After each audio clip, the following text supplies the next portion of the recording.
Hello friends, Shashi Agarwal channel के अंदर मैं doctor Shashi Agarwal welcome you all. तो आज का जो हमारा सब्जेक्ट है that is the Indian economic development, जो कि +2 कॉमर्स एंड इकोनॉमिक्स के स्टूडेंट्स के लिए यूजफुल है। और यहाँ पे जो हमारा चैप्टर का नाम है इकोनॉमिक रिफॉर्म सिंस 1991 और न्यू इकोनॉमिक पॉलिसी का ये सेकेंड पार्ट है। फर्स्ट पार्ट के अंदर हम लोगों ने अंडरस्टैंड किया था लेबलाइजेशन। इस वीडियो के अंदर हम पूरा का पूरा चैप्टर जो है कंप्लीट करेंगे। इसमें हम प्राइवेटाइजेशन, उसी के साथ ही ग्लोबलाइजेशन और उसी के साथ ही न्यू इकोनॉमिक पॉलिसी का ओवरऑल इम्पैक्ट क्या पड़ा है। अगर आपको मेरा ये एफर्ट सही लगता है तो मेरी वीडियो को लाइक कीजिए, शेयर कीजिए तथा मेरे चैनल शशि अग्रवाल को सब्सक्राइब कीजिए। तो सबसे पहले हम देखते हैं कि जो न्यू इकोनॉमिक पॉलिसी थी that was liberalisation, privatisation and globalisation. तो privatisation is the process of involving the public sector in the ownership और operation of a state owned enterprises. इसका मतलब है कि जो पब्लिक सेक्टर है जो कि गवर्नमेंट के द्वारा ओन्ड एंटरप्राइजेस हैं, तो वहां पे प्राइवेटाइजेशन का मतलब होता है कि प्राइवेट सेक्टर को जो गवर्नमेंट ओन्ड ऑर्गेनाइजेशंस हैं उनकी ऑनरशिप देना या उस प्रोसेस के अंदर प्राइवेट सेक्टर को इन्वॉल्व करना। तो प्राइवेटाइजेशन के अंदर क्या होता है कि धीरे धीरे जो पब्लिक सेक्टर यूनिट्स होते हैं या पब्लिक सेक्टर एंटरप्राइजेस होती हैं, तो वहां पे गवर्नमेंट जो होती है अपनी ऑनरशिप जो है ग्रेजुअली विड्रॉ करती है, जिसको हम डिसइन्वेस्टमेंट भी कहते हैं। तो वहां पे वो प्राइवेट सेक्टर को धीरे धीरे हैंड ओवर करती है कि जो अपना ऑनरशिप होता है, जो स्टेक होता है, that is sold to the private sector.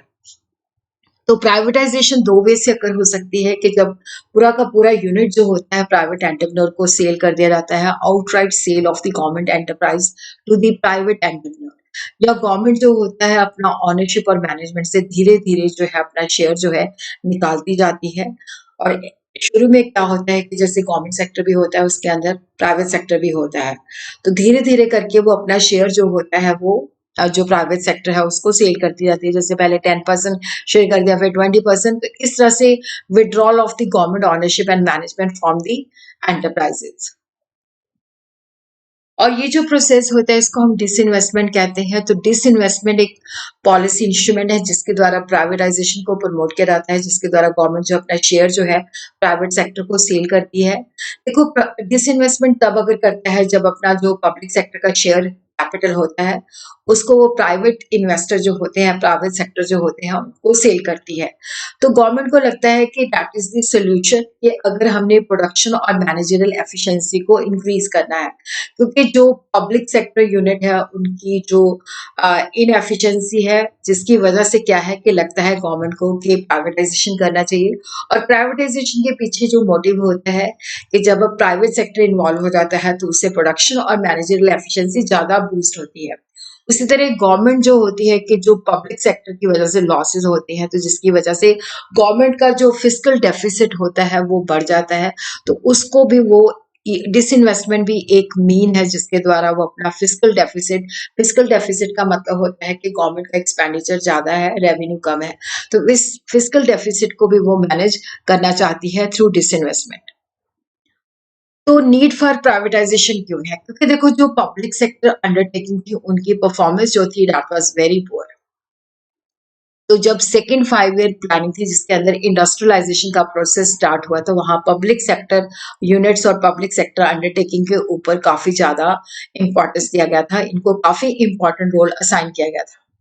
और 1956 की जो इंडस्ट्रियल पॉलिसी है क्लियरली और कैटेगरीली उसने कहा था कि जो पब्लिक सेक्टर यूनिट्स हैं they play a very vital role in the industrialization process of Indian economy. और इंडिया ने इसकी वजह से अपना बेस जो है 1951 से लेकर 91 तक काफी डाइवर्सिफाई किया। और उसी तरह काफी स्ट्रक्चरल ट्रांसफॉर्मेशन भी आई कि लोग एग्रीकल्चर से इंडस्ट्री की तरफ शिफ्ट करने लगे थे। और उसी तरह इंडस्ट्री का जो शेयर था जीडीपी के अंदर धीरे धीरे करके इंक्रीज भी हो रहा था। बट जनरली जो मोस्ट पब्लिक सेक्टर अंडरटेकिंग है वो गवर्नमेंट के लिए सोशल लाइबिलिटीज है, क्योंकि वो सही तरीके से परफॉर्म नहीं कर रहे। उनके अंदर जो है लीकेजेस बहुत ज्यादा है, लॉसेस बहुत ज्यादा है, इनएफिशिएंसी है, पिलफरेज है।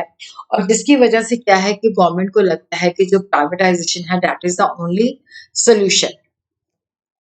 और 91 के अंदर गवर्नमेंट ने जो पब्लिक एंटरप्राइजेस थी उसके अंदर से अपनी इक्विटी जो थी धीरे-धीरे करके प्राइवेट सेक्टर को सेल करनी शुरू की। और उसी तरह उसके अंदर ये डिसीजन लिया गया था कि जो पब्लिक सेक्टर जो मतलब अच्छे चल रहे हैं, जिनको हम नवरत्ना कहते हैं, उनको रिटेन करना है। तो बाकी के अंदर जो है धीरे-धीरे करके अपना शेयर जो है निकाल देना है। तो अब हम देखते हैं कि प्राइवेटाइज़ेशन से क्या बेनिफिट होते हैं, क्या गेन्स होते हैं। देखो प्राइवेटाइजेशन का मतलब देखो जब पब्लिक सेक्टर के अंदर यूनिट्स होते हैं तब वहां पे सोशल इंटरेस्ट ज्यादा डोमिनेट करता है, सोशल वेलफेयर ज्यादा डोमिनेट करता है। लेकिन प्राइवेटाइजेशन का मतलब होता है कि नेचुरली जब चीजें प्राइवेटाइज हो जाती हैं तो लोगों का खुद का पैसा इन्वॉल्व होता है, तो सेल्फ इंटरेस्ट जो होता है सोशल इंटरेस्ट से ज्यादा सुपर मतलब ज्यादा उसकी इम्पोर्टेंस है। और जिसकी वजह से क्या होता है कि लोग जो होते हैं उनका अपना पैसा लगा होता है तो काफी डेडिकेशन और कमिटमेंट से काम करते हैं। तो उसका नतीजा ये होता है कि हाई प्रोडक्टिविटी होती है, ज्यादा चीजें बनती हैं और जो प्रोडक्टिविटी है वो भी इम्प्रूव होती है। इसी तरह जो प्राइवेटाइजेशन है, जो प्राइवेट सेक्टर है, ये कॉम्पिटिटिव एनवायरनमेंट के अंदर जो है, चाहे वो डोमेस्टिक है चाहे वो इंटरनेशनल है, यहाँ पे ये कॉम्पिटिटिव एनवायरनमेंट के अंदर जो है मतलब ग्रो करता है। और कंपटीशन से क्या होता है कि जो प्राइवेट सेक्टर है ये ज़्यादा अपग्रेडेशन एंड मॉडर्नाइजेशन करता है, जिसकी वजह से क्या होता है कि ये काफ़ी डेवलप होता है। उसी तरह जो प्राइवेटाइजेशन है, क्योंकि इसके अंदर प्रोडक्शन की डाइवर्सिफिकेशन होती है, क्योंकि इनका मोटिव जो होता है that is to earn profit, तो इसलिए क्या होता है कि ये प्रोडक्शन की एक्सपेंशन और डाइवर्सिफिकेशन के ऊपर ज़्यादा फोकस होते हैं।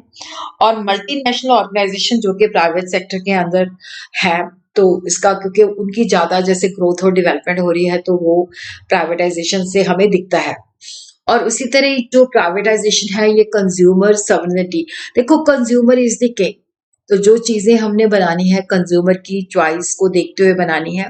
कंज्यूमर जो है वैरायटी एक्सपेक्ट करता है, तो अगर high degree of consumer sovereignty है तो इसका मतलब है कि जो कंज्यूमर है उसके पास काफ़ी चॉइस है और उसका क्वालिटी ऑफ लाइफ भी पहले से बेटर हो रहा है। अब हम देखते हैं कि जो प्राइवेटाइजेशन है तो इससे कुछ नुकसान भी हो रहे हैं। तो हम देखते हैं कि जैसे प्राइवेटाइजेशन से क्या है कि देखो पहले जब पब्लिक सेक्टर था तो सोशल वेलफेयर, सोशल इंटरेस्ट जो था उसको इम्पोर्टेंस दी जाती थी। लेकिन अब क्या है कि देखो जैसे पब्लिक सेक्टर को प्राइवेटाइज कर दिया है क्योंकि पब्लिक सेक्टर लॉसेस में जा रहा है, प्राइवेट एंटरप्रेन्योर को सेल कर दिया है, तो थ्योरेटिकली जो होता है कि सोशल वेलफेयर ज़्यादा इम्पोर्टेंट है। बट इस प्रिंसिपल की इम्पोर्टेंस खत्म हो जाती है जब गवर्नमेंट जो होती है वो जो पब्लिक सेक्टर है उसके अंदर प्राइवेट सेक्टर को सेल कर देती है, तो वहां पे जो होता है मोटिव होता है प्रॉफिट कमाना। तो देखो जो गवर्नमेंट ऑर्गेनाइजेशन सेटअप करती है वहां पे उसका जो ऑब्जेक्टिव होता है लोगों का वेलफेयर करना। एक तो क्या होता है कि इसकी वजह से बेसिकली जो हमारा सोशलिस्टिक पैटर्न है जहाँ पे सोशल इंटरेस्ट को इम्पोर्टेंस दी जाती है वो अपनी छीन जो है लूज कर देता है। और उसी तरह जो प्राइवेटाइजेशन है, क्योंकि इसके अंदर सब कुछ डिमांड और supply, free play of market forces के ऊपर डिसीजन लिए जाते हैं।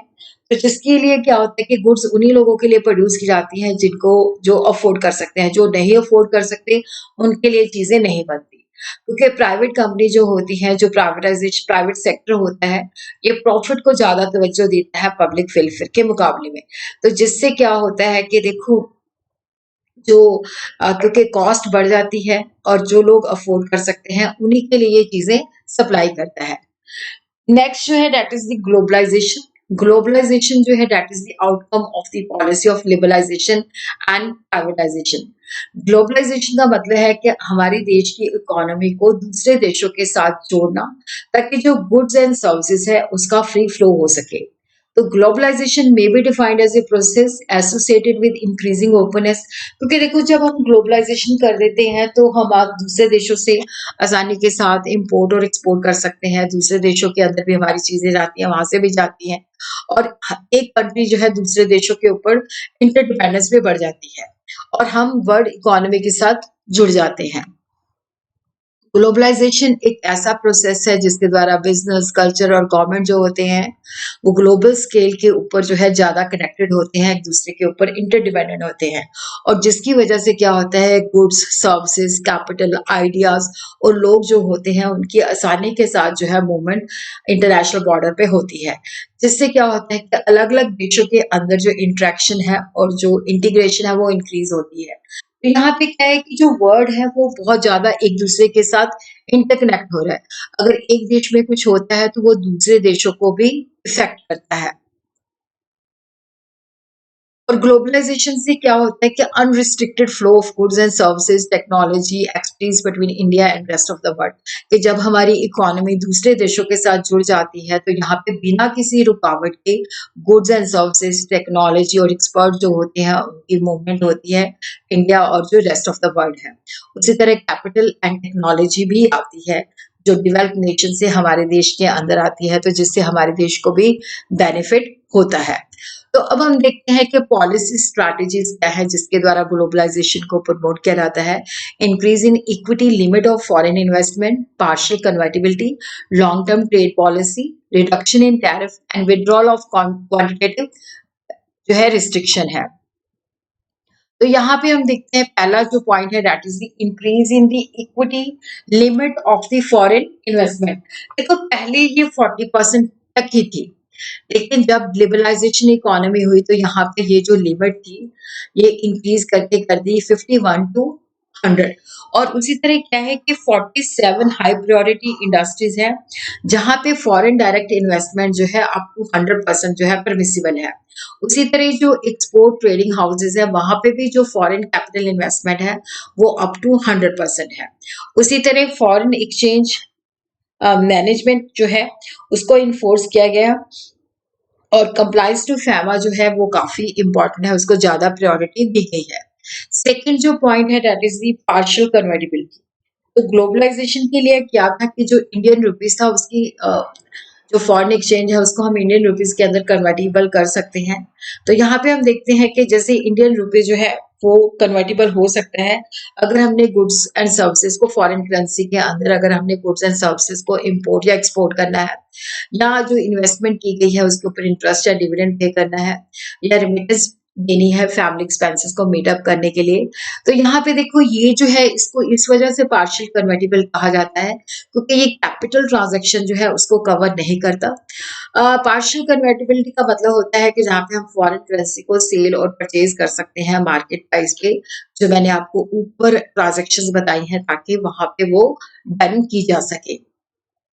और उसी तरह लॉन्ग टर्म ट्रेड पॉलिसी, देखो यहाँ पे जो हमारी लॉन्ग टर्म रिफॉर्म्स हैं तो यहाँ पे फॉरेन ट्रेड पॉलिसी जो है इन्फोर्स की गई है लंबे समय के लिए, जनरली 5 इयर्स के लिए, कि ये लिबरल पॉलिसी है कि जो हमारे इकोनॉमिक रिफॉर्म्स हैं उसके साथ ये कंफर्म करें लॉन्गर ड्यूरेशन जनरली 5 इयर्स के लिए। और उसी तरह जितनी भी रिस्ट्रिक्शंस थी, कंट्रोल्स थी फॉरेन ट्रेड पे वो रिमूव कर दी जाए और जहाँ पे क्या है कि ओपन कॉम्पिटिशन को इनकरेज किया जाए। कुछ स्पेसिफिक गुड्स को छोड़ के जो ज्यादातर गुड्स हैं उनको बिना किसी रुकावट के इंपोर्ट और एक्सपोर्ट किया जा सके। थर्ड जो है that is the reduction in tariff. Competitive पहले जैसे डोमेस्टिक इंडस्ट्री को प्रोटेक्ट करने के लिए जो फॉरेन से माल आता था उस पर टैरिफ लगता था, तो कॉम्पिटिटिवनेस बढ़ाने के लिए जो टैरिफ बैरियर्स थे, जो टैरिफ टैक्सेशन लगता था, उनको भी विड्रॉ कर दिया गया है ताकि आसानी के साथ जो चीजें हैं वो रेस्ट ऑफ द वर्ल्ड के साथ हम ट्रेड कर सकें। उसी तरह जो क्वांटिटेटिव रिस्ट्रिक्शन थी 2001 के बाद, वो भी कि इतने से ज्यादा हम इंपोर्ट नहीं कर सकते, वो भी विड्रॉ कर ली है। तो जो वर्ल्ड ट्रेड ऑर्गेनाइजेशन को हमारी कमिटमेंट है उसके साथ ये मैच करती है। अब हम देखते हैं कि जो हमारी liberalization, privatisation and globalization policy है तो उसके दौरान हमारी जो इंडियन इकोनॉमी के अंदर पॉजिटिव इफेक्ट्स क्या हैं और नेगेटिव इफेक्ट्स क्या हैं। तो गुड इफेक्ट हम पहले देखते हैं कि जैसे इंडियन इकोनॉमी जो है ज़्यादा वाइब्रेंट इकोनॉमी बन गई है। वाइब्रेंट इकोनॉमी का मतलब है कि जो overall level of economic activity था, वो काफ़ी इंक्रीज़ हुआ है। वो हमें पता चलता है कि जीडीपी की ग्रोथ जो है, वो उसमें काफ़ी स्टिमुलेशन हुई है।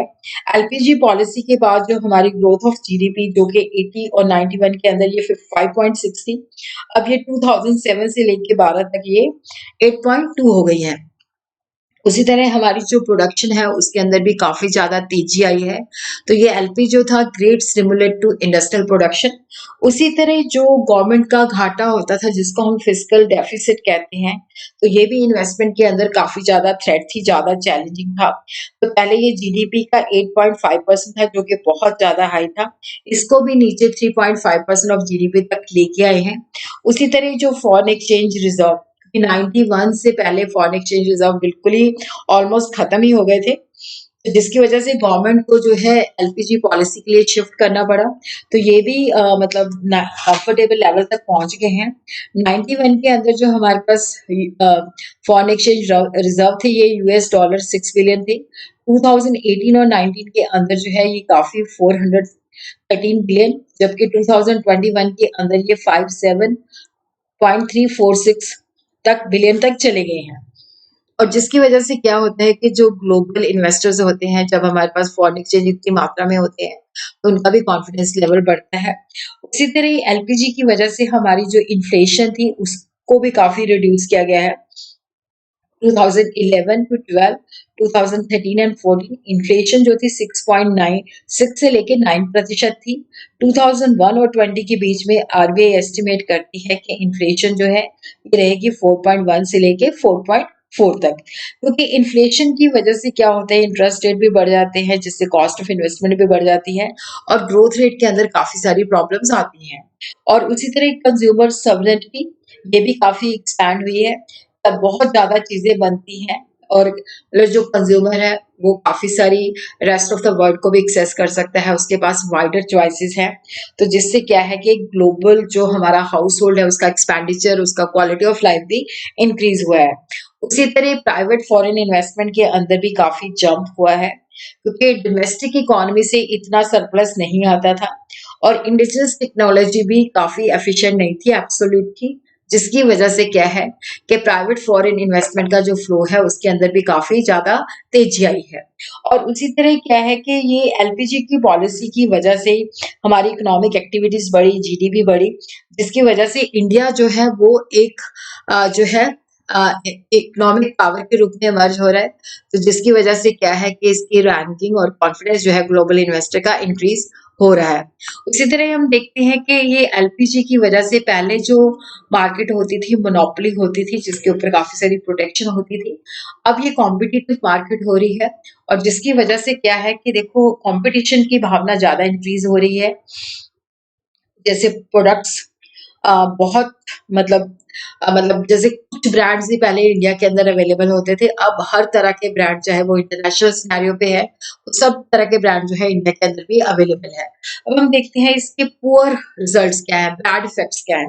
देखो यहाँ पे जो हमारी LPG policy, new economic policy थी, इसने इंडस्ट्री और सर्विस सेक्टर को बूस्ट किया है, लेकिन एग्रीकल्चर टोटली निग्लेक्ट हो गई है।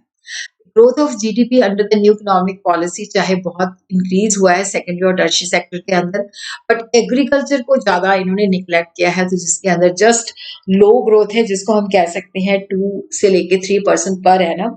और जिसकी वजह से देखो क्या है कि अगर एग्रीकल्चर को निग्लेक्ट किया है, एग्रीकल्चर के रिफॉर्म के लिए कुछ नहीं किया गया, तो जिससे जो फूड ग्रेन्स हैं उसकी प्राइसेस जो है काफी इंक्रीज हो गई है। और उसी तरह जो इंडस्ट्रियल सेक्टर है, देखो क्या होता है कि जब फूड ग्रेन्स की प्राइसेस राइज हो जाती हैं, एग्रीकल्चर के अंदर डेवलपमेंट नहीं होती, तो इंडस्ट्रियल सेक्टर की ग्रोथ भी नहीं हो पाती, क्योंकि एग्रीकल्चर सेक्टर अगर ग्रो करता है तो एग्रीकल्चर सेक्टर जो है इंडस्ट्री को रॉ मटेरियल प्रोवाइड करता है, लेबर सप्लाई करता है, और जो इंडस्ट्रियल प्रोडक्ट्स होती हैं उनकी डिमांड भी जो है एग्रीकल्चर सेक्टर करता है। अगर एग्रीकल्चर सेक्टर के अंदर ग्रोथ नहीं है तो डेफिनेटली इंडस्ट्रियल सेक्टर की ग्रोथ के अंदर भी प्रॉब्लम्स आती हैं। उसी तरह इंडस्ट्रियल ग्रोथ जो है डेवलपिंग कंट्रीज के अंदर हम कह सकते हैं कि ट्रेड बैरियर जो है वो रिमूव कर दिए गए हैं, जबकि डेवलप्ड नेशन जो है अभी भी जो है इंपोर्ट अगर दूसरे देशों से इंपोर्ट करते हैं तो हाई टैरिफ जो है लगाते हैं, और जिसकी वजह से क्या होता है कि नेचुरली मतलब जो है मतलब जो डेवलपिंग नेशंस हैं उनकी इंडस्ट्रियल ग्रोथ जितनी इंक्रीज होनी चाहिए थी उतनी इंक्रीज नहीं हुई।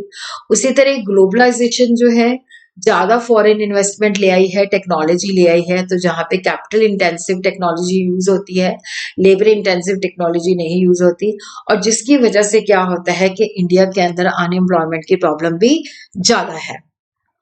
और इसी तरह डिसइन्वेस्टमेंट न्यू इकोनॉमिक पॉलिसी ने गवर्नमेंट को कहा कि जैसे पब्लिक सेक्टर यूनिट जो है वो सही मतलब परफॉर्म नहीं करे, तो डिसइन्वेस्टमेंट करी है। बट फिस्कल अगर देखो, अगर इसको फिस्कल डेफिसिट का टूल बना के किया जाता है तो डिसइन्वेस्टमेंट का मतलब होता है कि गवर्नमेंट अपने घाटे को सही ढंग से मैनेज नहीं करी, उससे गवर्नमेंट की इनएफिशिएंसी दिखती है। और उसी तरह क्या होता है कि देखो, जब डिसइन्वेस्टमेंट की जाती है तो पब्लिक सेक्टर के जो एसेट्स होते हैं उनकी कम वैल्यू लगाई जाती है, जिससे गवर्नमेंट का जो रेवेन्यू है उसको भी काफी लॉस लगता है। और उसी तरह क्या होता है कि यहाँ पे जो गवर्नमेंट सेक्टर को जब सेल किया जाता है, जब जब अपना शेयर सेल किया जाता है तो वहां से जो प्रोसीड्स आती है, वहां पे जो गवर्नमेंट का जो घाटा होता है उस पर यूज किया जाता है, कोई उसको प्रोडक्टिव और एफिशिएंसी के साथ पैसा जो है यूटिलाइज नहीं किया जाता। उसी तरह फिस्कल पॉलिसी, तो ये जो रिफॉर्म का पीरियड था जिससे टैरिफ रेट भी काफी कम हुए, कस्टम ड्यूटीज भी काफी कम हुई, और गवर्नमेंट को काफी पैसा पहला इनसे आता था, तो ये रेवेन्यू का सोर्स भी जो है उनका रह गया, कम हो गया मतलब। तो जिसकी वजह से क्या है कि देखो, जैसे हमने फॉरेन इन्वेस्टमेंट के लिए लोगों को इनकरेज करना है तो उसके लिए टैक्स बेनिफिट देने पड़ते हैं, तो जिससे क्या है कि गवर्नमेंट की जो इनकम है वो काफी कम हो गई है, तो गवर्नमेंट जो है उसका मतलब जो है सही ढंग से उसके जो रेवेन्यू है वो इंक्रीज नहीं हो रहा, क्योंकि रिफॉर्म की वजह से टैरिफ रेट और कस्टम ड्यूटीज के अंदर रिडक्शन की, फिर हमने जो फॉरेन इन्वेस्टर्स थे उनको बूस्ट करने के लिए काफी सारी टैक्स इंसेंटिव दिए, तो गवर्नमेंट की जो रेवेन्यू इनकम है काफी कम हो गई है। और इसी तरह हम देखते हैं कि ये जो ग्रोथ है that is one sided growth, क्योंकि इसने इकोनॉमी को बूस्ट तो किया है but it is one sided, ये पूरे सेक्टर को इन्वॉल्व नहीं करती, ये ज्यादातर सर्विस सेक्टर को इंगेज करती है, और उसी तरह ये आईटी के ऊपर ज्यादा फोकस करती है। और उसी तरह हम देखते हैं कि जैसे इंडियन फार्मर जो है वो कैश क्रॉप जो है ग्रो कर रहा है, और जिसकी वजह से इंडिया के अंदर जो है डोमेस्टिक जो डिमांड है उसके अंदर उतना माल सप्लाई नहीं करता, और जिसकी वजह से क्या होता है कि हमें फूड ग्रेन जो है बाहर से इंपोर्ट करना पड़ता है। और उसी तरह हम देखते हैं कि जो एलपीजी पॉलिसीज है, तो इनका जो केंद्र है वो अर्बन एरियाज है, जितनी भी एमएनसीज हैं तो वो अर्बन एरियाज में है, विलेजेस के अंदर नहीं है, तो रूरल एरिया की डेवलपमेंट नहीं हुई। तो ये रूरल और अर्बन के अंदर काफी ज्यादा मतलब जो डेवलपमेंट का प्रोसेस है उसके अंदर काफी ज्यादा डिवाइड है, कि रूरल एरिया जो है अंडर डेवलप है बहुत ज्यादा, और अर्बन एरिया जो है काफी डेवलप है। उसी तरह एमएनसी जो है इंडियन मार्केट को, जैसे पहले हमें ब्रिटिश ने अपनी कॉलोनी बनाया था और यहाँ से वो माल जो रॉ मटेरियल था बाहर भेजते हैं, अब एमएनसी जो है हमें इकोनॉमिक कॉलोनी बना रहे हैं कि जैसे वो अपने प्रोडक्ट जो है यहाँ पे सेल करता है, और डोमेस्टिक प्रोड्यूसर जो होते हैं उनको साइड लाइन पे कर दिया गया है, क्योंकि उनके पास इतनी स्ट्रेंथ नहीं होती कि वो उनका मैच कर सके, उनको मतलब उनका कंपटीशन झेल सके। और उसी तरह हम देखते हैं कि जैसे एमएनसी की वजह से क्या है कि जो है बेसिकली कंज्यूमरिज्म बहुत ज्यादा इंक्रीज हो रहा है, ग्लोबल ब्रांड जो है मार्केट के अंदर बहुत ज्यादा आ रहे हैं, जिसकी वजह से हमारी जो पॉपुलेशन है वो बहुत ज्यादा पैसे खर्च करती है, अपने मीन से भी बहुत ज्यादा पैसे खर्च करती है, और इंडियन सोसाइटी जो है वेस्टर्न कल्चर को अडॉप्ट कर रही है, तो जिसकी वजह से मार्केट का साइज जो है ट्रेडर के लिए इंक्रीज हो रहा है, बट इसकी वजह से क्या होता है कि इंडियन इकोनॉमी को बहुत ज्यादा बेनिफिट नहीं हो रहा।